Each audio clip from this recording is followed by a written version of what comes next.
তুমি কি করছো বাবা? রং করছো? কি রং করছো মাম্মি?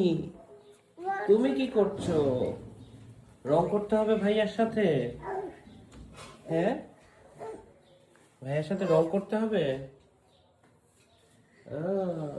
তো একটা সুন্দর কি আঁকাচ্ছ এটা বাবা? এটা কি আঁকাচ্ছ? এই তুমি কোথায় উঠছো? পড়ে যাবে তো মাম্মি।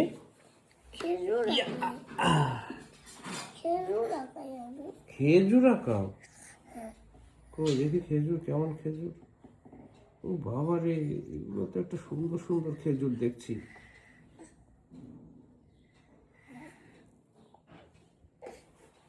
খাবারের শব্দ হয়, তাই? খিদা লাগছে।